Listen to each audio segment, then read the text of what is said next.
All right.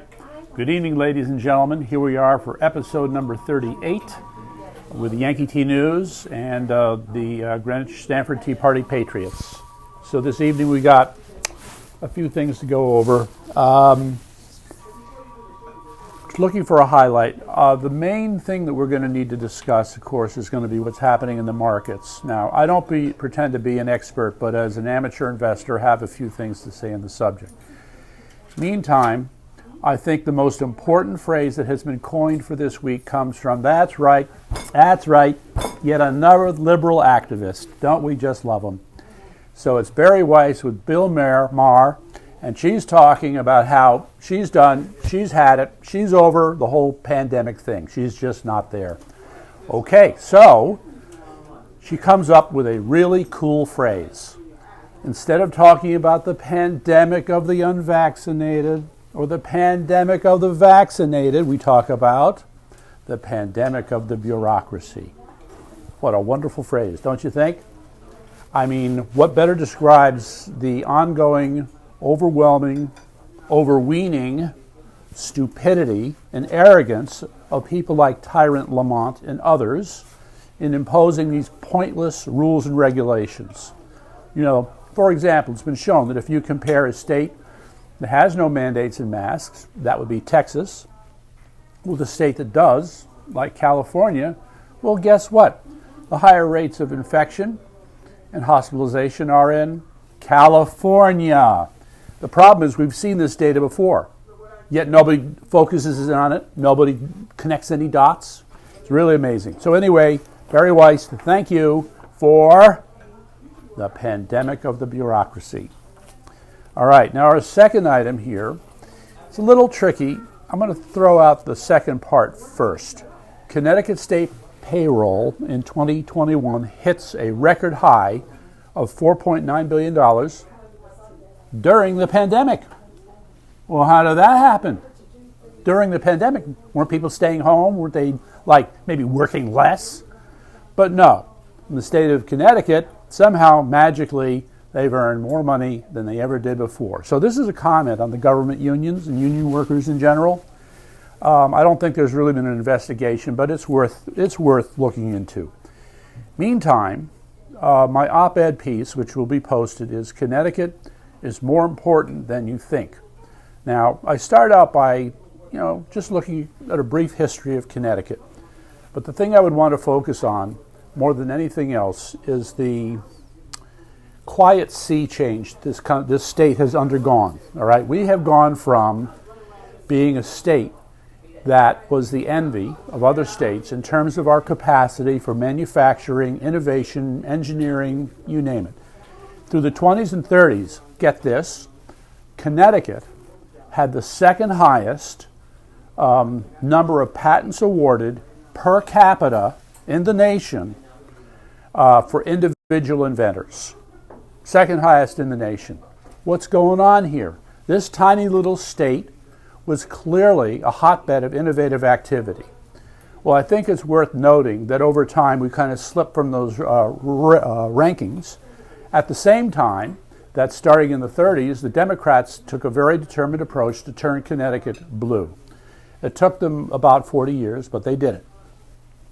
So, in the course of doing this, now I'm going to slip in the other subject that we want to talk about. That's right, election integrity. It's a funny thing how they showed up and election integrity became an issue. So I want to remind you people about a woman. Her name is Christina Ayala. Some of you may have heard of her. Some of you may have not. So Christina Ayala is a former Democrat representative, State House representative from Bridgeport. Well, unfortunately, it seems that Ms. Ayala, whose mother was a Democrat registrar in Bridgeport, got caught. That's right, she got caught. 19 counts of voter fraud, and she was convicted in September of 2015 and given probation. No jail time whatsoever. 19. Okay, you can't do this accidentally 19 times. It's done intentionally, okay? Yet the state, being Democrat-controlled, did not see fit to punish this woman appropriately, all right? But the Republicans are not blameless because in Stanford, not too long ago, you had collusion between the town clerk who is a Republican and a Democrat operative, to, shall we say, manipulate absentee ballots. A quite remarkable thing. In any event, you could think that might have been resolved, maybe not. What the state has is something called the State Elections Enforcement Commission, the SEEC. They're responsible for making sure that elections are run honestly. So they have a very complex system of accounting for income and expenses on campaigns. You could say it works. However, when cases are brought to them, forget it. They couldn't care less. All right. Linda Sinkowitz of FightVoterFraud.org brought them 108 cases of voter fraud, and all the SEC could do was spit on her. That's the best they could do. So a few of us, shall we say, feel disgusted as far as that's concerned. And it leads to this other point with this is that we have at least 2, possibly 3 organizations in Connecticut focused on election integrity. FightVoterFraud.org and this other one called ConnecticutElectionAudit.org, and I think there's one other. What's going on here? Connecticut's a small state, 3 million people. But you know what? All these people feel the need to start auditing what's going on in this state. I'll just say in a side comment, all right, we got 3, let me think, 2.5, maybe 2.5 million registered voters. And of those, or let's put it this way, there's a drinking bet going on in one of these organizations over whether it's 300,000 or 500,000 illegal names on those voter rolls. We will find out in the fullness of time. Moving on. Okay, number 3. Aha! Stefanowski, unleashed! So he made his announcement. He's running for governor again. I don't know yet if I should be excited. You know, he's had mixed reviews over the last couple of years, I will say. But we'll say that on this, he has come out of the gate, heading in the right direction by attacking the legislature because they're a do-nothing legislature. They refuse to take away Lamont's emergency powers, and that's just one more excuse for them to stay home and not do anything. It's just appalling. So to Mr. Stefanowski, we want to cheer you on. A number of us will be helping you out in some form, but you damn well better not disappoint us. You better show some bark and some bite. Thank you. Moving on. Okay, let's talk about the economy. All right, I'm going to use Peter Navarro from Steve Bannon's War Room as a point of departure. He made the point that the fact that both the bond market and the stock market have dropped at the same time is a clear signal for an old term some have forgotten called stagflation. The term stagflation was actually coined in the 1970s because we actually hit a point where the economy was growing very slowly, that's the stagnant part, yet inflation was going up. Normally you would associate inflation with a high level of economic activity or other conditions. You'd also associate inflation with putting way too much money into the economy.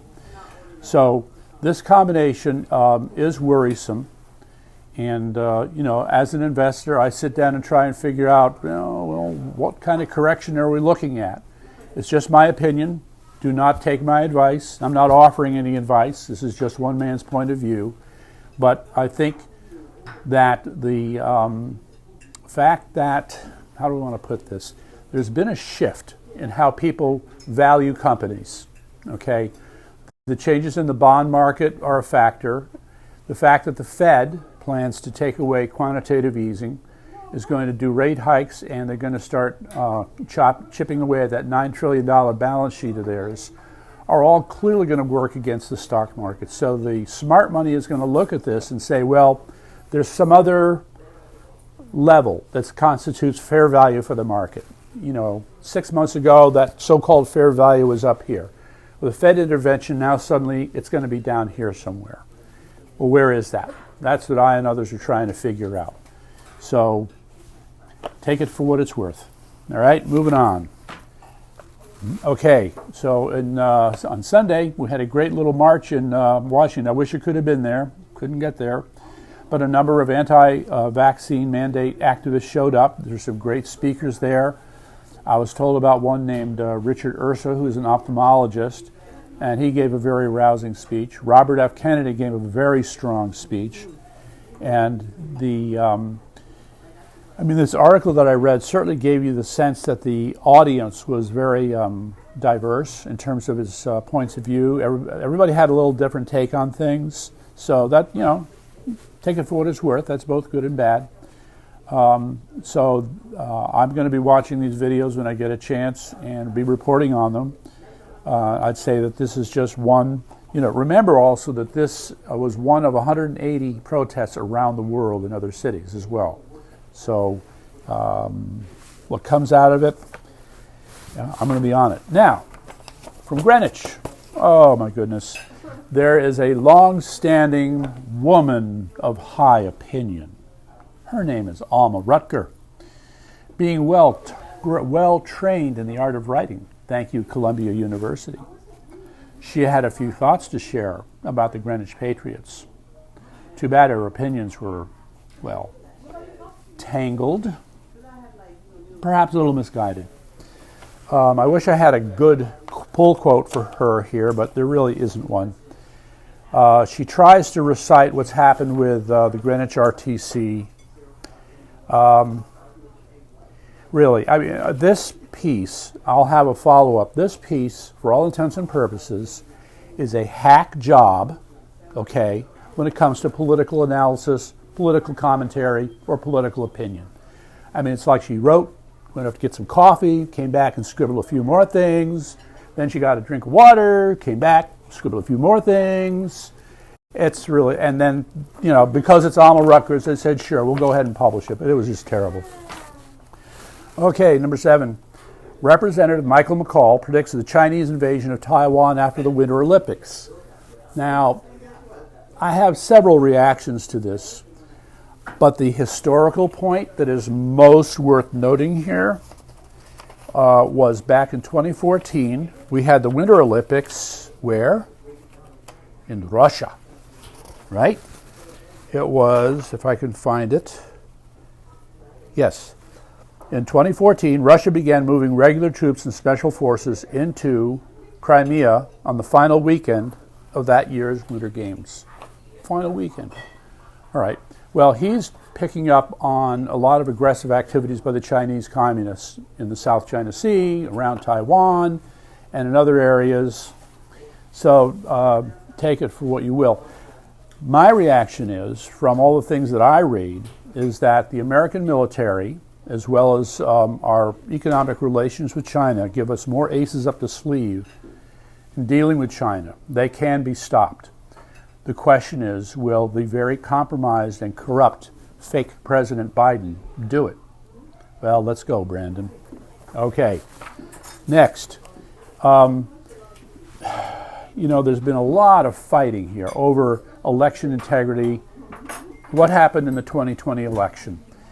And now we have, coming out of Wisconsin, the Speaker of the House, a guy named Voss, who wants to increase the number of drop boxes for mail-in ballots, even though the judge in Wisconsin ruled them illegal.